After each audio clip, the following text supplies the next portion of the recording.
안녕하세요. 반갑습니다. 강의 시작합니다.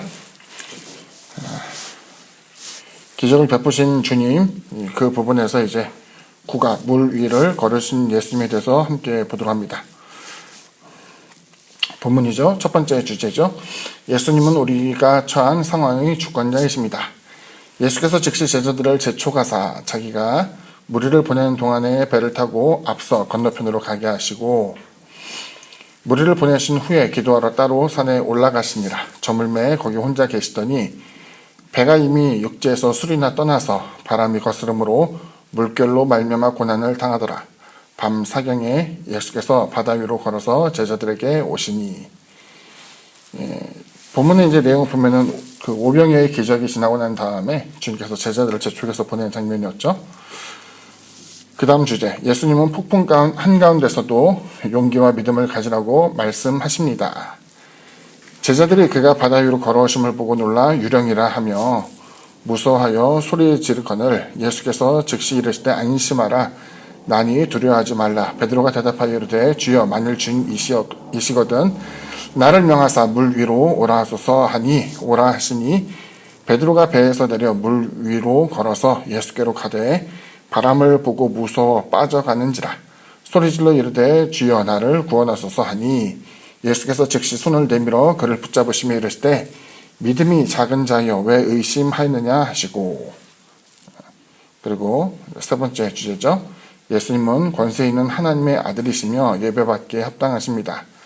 배에 함께 오름에 바람이 그치는지라. 배에 있는 사람들이 예수께 절하며 이르되 진실로 하나님의 아들이로소이다 하더라. 주제를 보게 되면 이제 오병이어와 연결된 기적이죠. 주님께서 오병이어를 통해서 사람들에게 양식을 주었는데, 지난번에도 얘기했던 것처럼 이 부분은 모세가 광야 가운데 만나를 하나님께로부터 얻은 장면과 굉장히 흡사해요.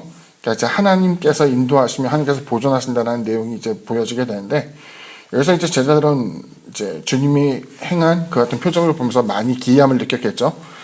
여기서 이제 주님께서는 의도적으로 주님이 계시지 않는 상황을 만듭니다. 제자들에게 먼저 떠나가라고 이야기하시고, 주님을 떠나서 이제 제자들이 이제 배를 타고 가는 그 가운데 풍랑, 바람이 이제 거세게 찾아들게 되고, 거기서 이제 큰 곤란을 겪게 되죠. 풍랑을 겪게 되었을 때, 당시 이제 배에 대해서 생각을 해봐야 되는데, 갈릴리 호수 혹은 바다라고 이야기할 때, 우리가 상상하는 배, 그러니까 돛을 이렇게 막 올리고 이런 배를 상상하기가 어려워요. 노를 젓는 것 정도가 할 수 있는 전부일 텐데, 여기서 이제 풍랑을 만나게 되었기 때문에 파도가 급히치게 되는 상황에서는 노를 젓는 것이 사실은 거의 불가능하기 때문에 굉장히 곤란한 지경에 빠지게 된 것이죠. 여기 보게 되면 두 번째로 풍랑에서 걸어오는 주님이라는 표현에서 풍랑 그런 배가 막 요동하고 흔들려서 사람이 노를 젓기도 힘든 상황인데 주님께서 그것을 이제 무시하시고 걸어온 것을 이제 보게 되죠. 풍랑은 사람이 자신의 능력으로 제어할 수 없는 어찌할 수 없다라는 불가항력적인 요소라고 생각을 하는데 그 불가항력적인 요소조차도 주님이 걸어온 데 있어서는 아무런 해를 끼칠 수 없는 위해를 가할 수 없는 상황이기 때문에 이걸 보면서 주님이 얼마나 위대한 분인가를 이제 보여주고 있습니다. 여기서 이제 우리가 사실은 감당하기 힘든 이야기를 주님께서 하시죠. 그 주님께서 이제 두려워하지 말라. 나니까 두려워하지 말라라고 말씀하시죠. 두려워하지 말라는 두 가지 의미가 있는 것 같아요. 주님께서 걸어오는 모습을 보면서 야 유령이다라고 사람들이 소리쳤는데 나니까 두려워하지 말라라는 표현도 있겠지만은 풍랑 저렇게 요동한다 할지라도 내가 너희들과 함께 있으니 혹은 내가 너희들과 함께 있을 때는 내가 너희를 보호해 줄 테니 저 풍랑이 나를 어찌하지 못하는 것처럼 너희들도 어찌할 수 없으니 두려워하지 말라라는 의미로도 이제 두 가지 맥락에서 이제 볼 수가 있겠죠. 그때 그 주님이 이제 오는 모습을 보게 되자 베드로가 이제 간청을 하게 됩니다. 주님 명하사 나로 하여금 이 풍랑 위를 바다 위를 걸을 수 있게 해달라고 요청을 하게 됩니다. 굉장히 인상적인 장면이에요. 뭐냐면은 주님은 두려워하지 말라라고 했고 두려움을 극복하면서 베드로가 주님께 간청한 것은 그러면 주님이 나도 명하셔서 이 풍랑 위를 걸을 수 있도록 좀 해주십시오라고 이야기했고 주님께서는 여기서 베드로에게 그래? 그럼 걸어와라 라고 이야기하면서 그 베드로의 원하는 대로 이루게 할 수 있도록 주님께서 허락을 해줍니다. 베드로의 신앙 고백이라고도 할 수 있겠는데 자신의 능력이 아닌 주님의 말씀이 주님의 허락이 혹은 주님의 윤활하심 뭐 같은 맥락이죠.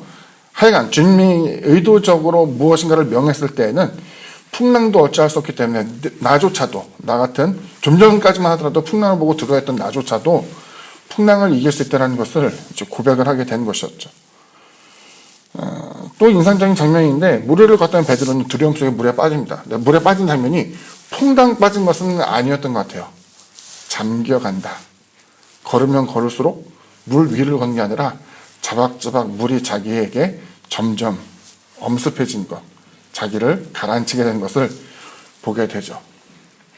여기서 베드로는 다급하게 주여 나를 구원하소서라고 이야기합니다.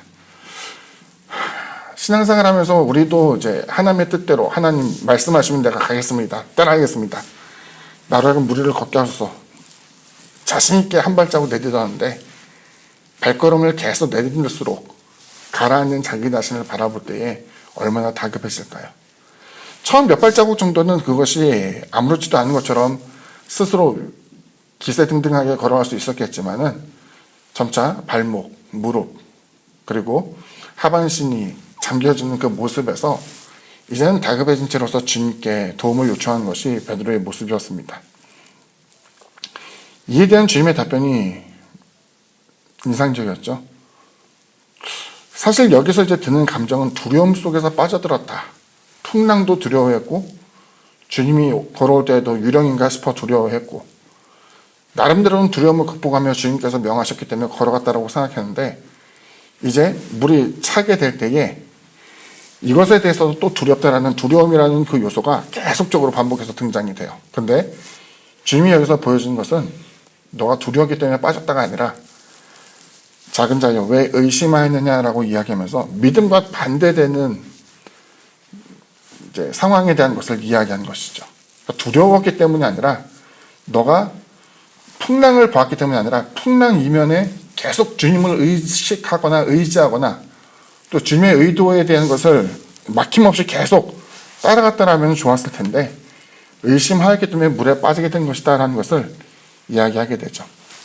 정리해보자면 두려움을 이기는 것은 주님께서 말씀하신 것, 걸어오라 라고 얘기한 것이었는데 그 말씀을 붙들고 사는 삶에서 사실은 실패하게 되는 것은 주님의 표현으로는 이것이 의심이라는 것이죠. 그래서 이제 그 고난이라는 것이 많은 물이라고 생각한다면은 고난을 이길 수 있는 것이 믿음의 배.